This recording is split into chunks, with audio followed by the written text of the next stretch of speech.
I paid over $30,000 for my brother's wedding. They didn't invite me. No seat, no thank you, just a cold text. So I pulled the plug on everything. What happened next left the whole family speechless. I never imagined I'd be writing this, but here we are. This is the story of how my own brother betrayed me in the worst way possible. How he took my kindness for granted, humiliated me, and thought he could get away with it. But he was wrong. Very, very wrong. Let me start from the beginning. My brother Jake and I had always had a complicated relationship. We were close as kids, but as we grew older, things changed.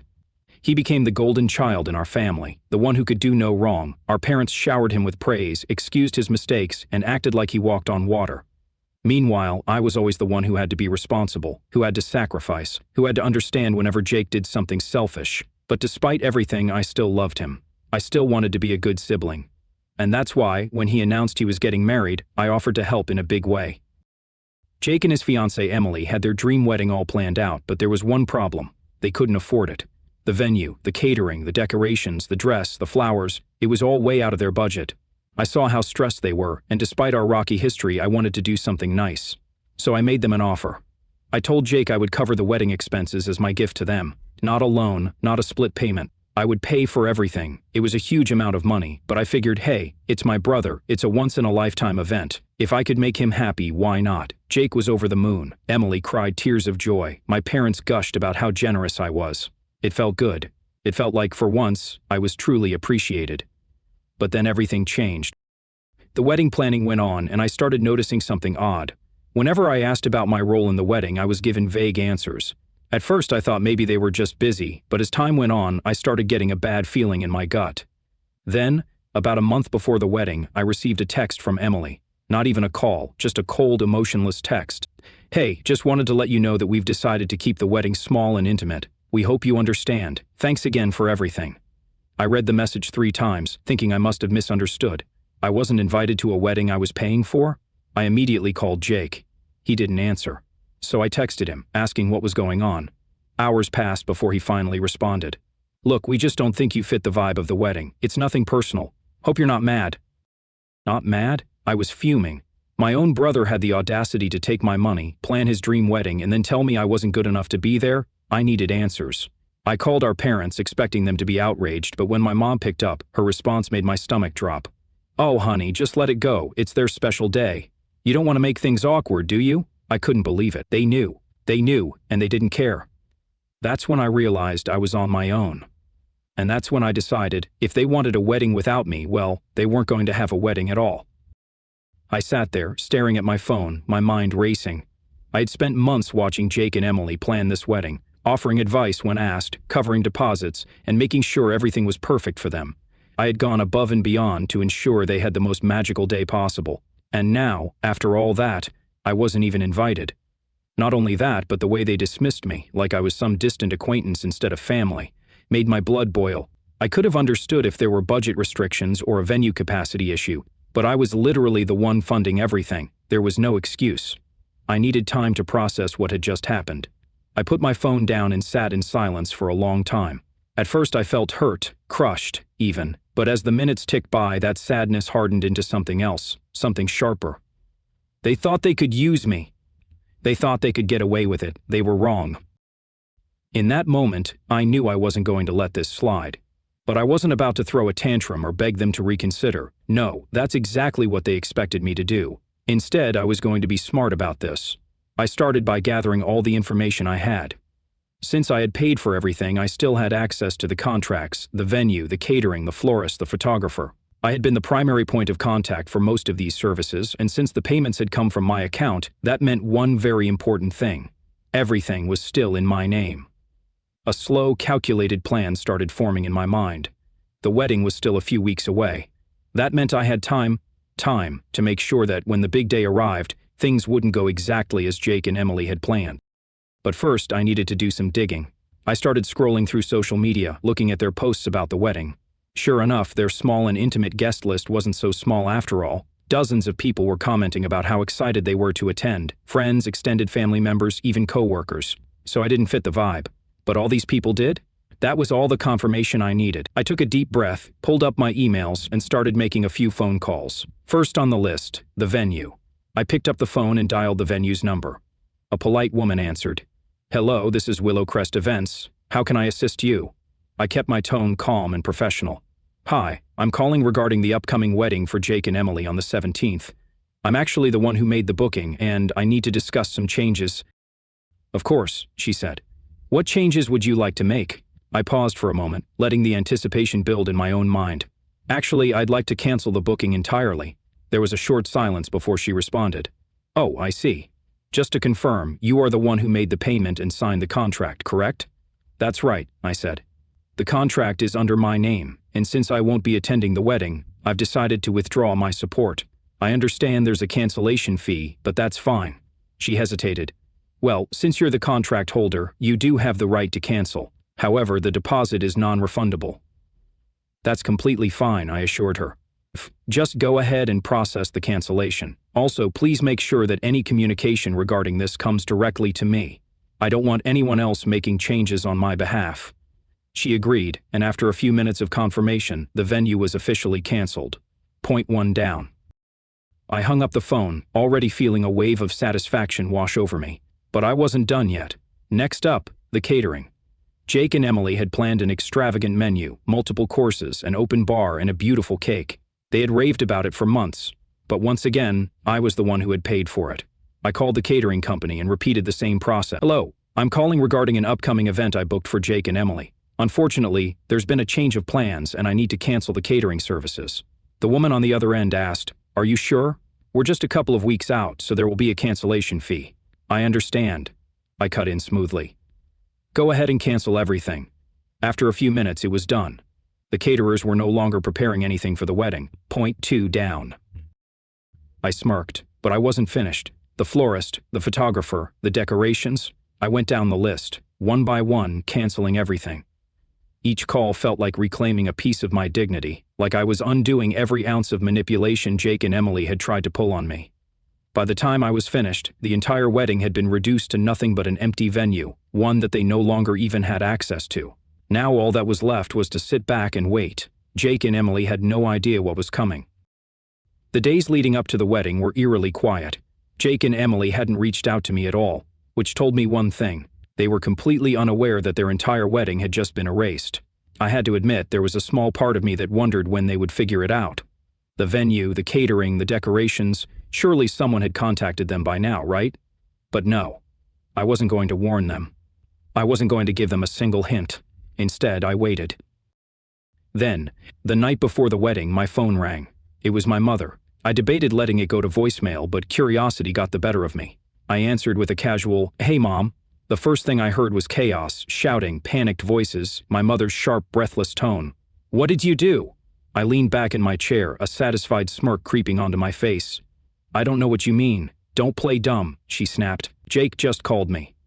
He went to check on the venue and everything is gone. No decorations, no tables, no setup, nothing. The staff told him the booking was canceled." I feigned surprise. "Wow, that's weird. Maybe should ask whoever actually planned the wedding." Silence. Then she spoke again, quieter this time. "You canceled everything, didn't you?" I didn't even hesitate. Of course I did. I paid for it. It was in my name. And since I wasn't invited, I figured, why should I pay for something I'm not welcome at? There was a sharp inhale on the other end. "You ruined your brother's wedding." "No," I corrected, my voice calm. "He ruined it the moment he decided to cut me out after taking advantage of me. I just made sure he faced the consequence." Another voice broke through the chaos in the background. "Jake," he was yelling at someone, furious. "What do you mean we have no food? The caterer canceled? What the hell is going on?" I could practically hear his world crumbling. I checked the time. The wedding was supposed to start in less than 12 hours. Guests would be arriving soon, expecting a lavish event, but they would be walking into nothing. I almost felt bad. Almost. My mother was still sputtering in disbelief. You really did this?" "Yes," I said simply, "and I don't regret it." Before she could say another word, I hung up. Now, all that was left was to see how the disaster unfolded. The morning of the wedding arrived, and I could already imagine the sheer panic unfolding at the venue. Jake and Emily must have shown up expecting a picture-perfect setup, only to find a cold, empty space. No chairs, no flowers, no food, no music, just an expensive hollow room with nothing inside.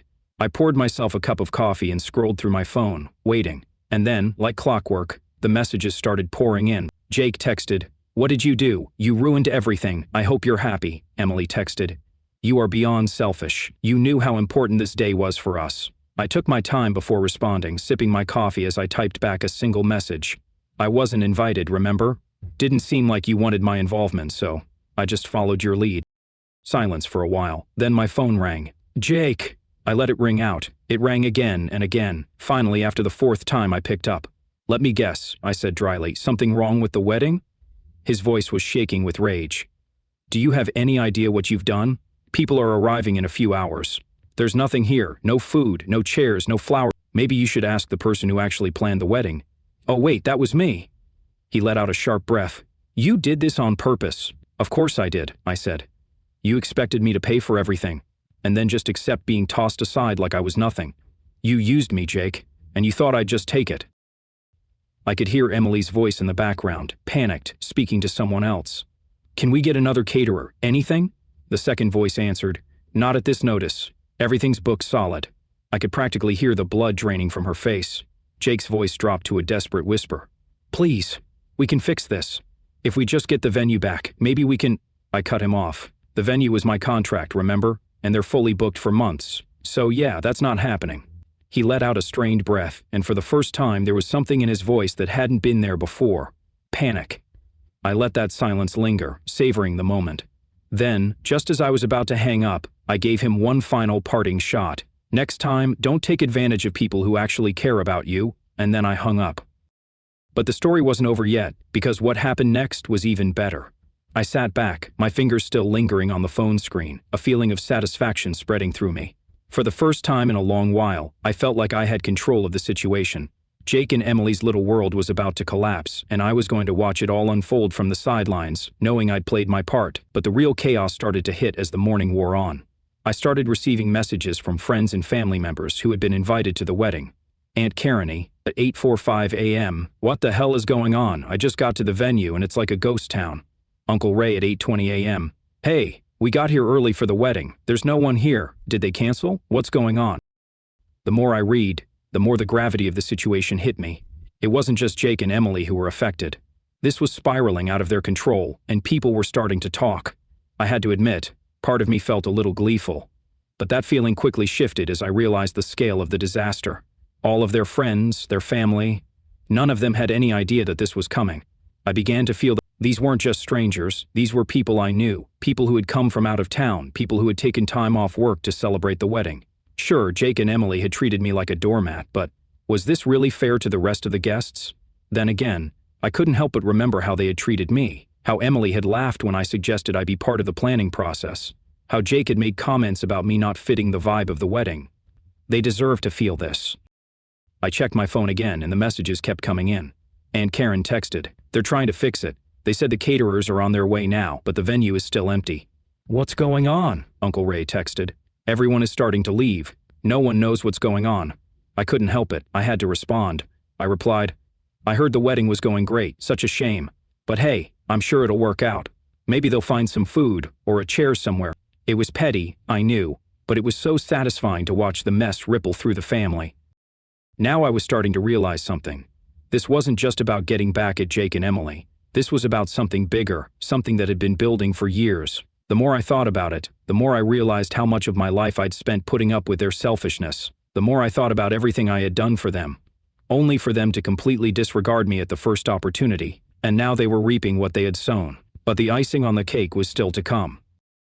The day dragged on. I kept checking my phone, watching the disaster unfold from the comfort of my apartment. The messages kept coming in from family, and at first they were all filled with confusion, but soon the tone shifted.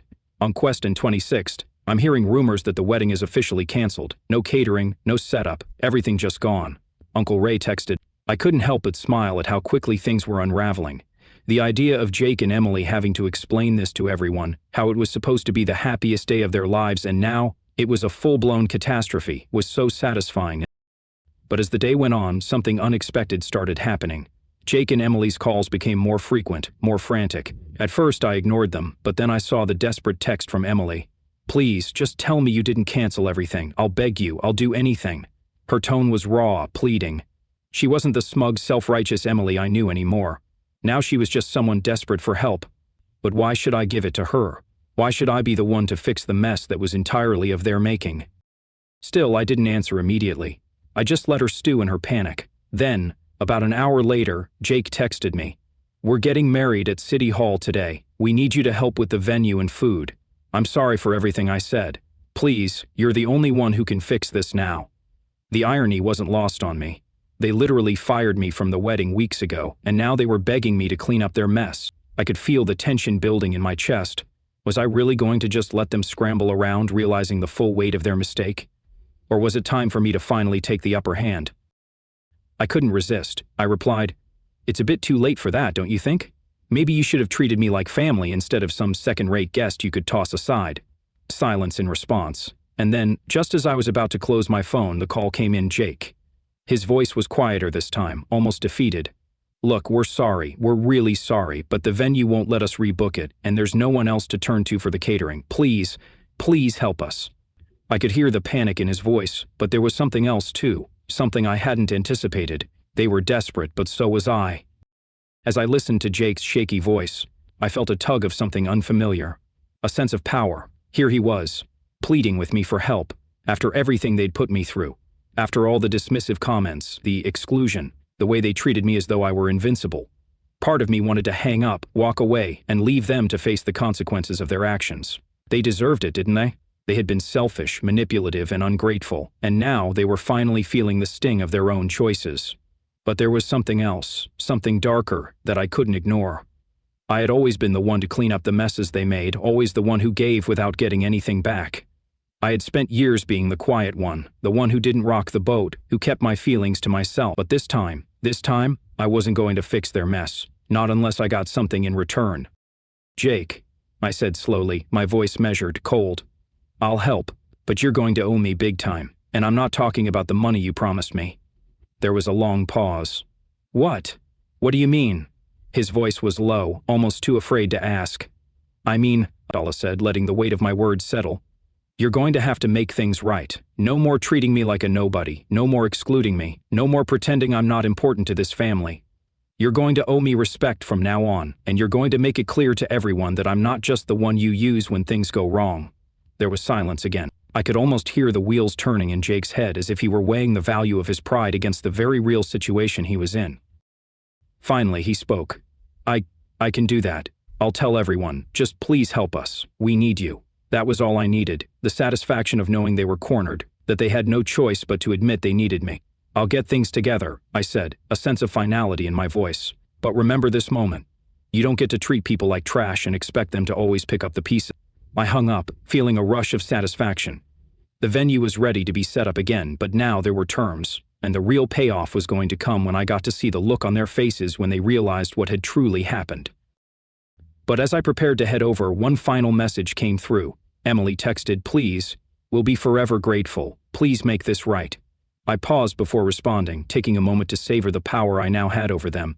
I replied, "You'll be grateful when I say you will be. See you at City Hall." With that, I left my apartment, ready to make my way to the wedding. The stage was set, and now it was time for the final act. But there was still one thing I hadn't expected: how this would all end.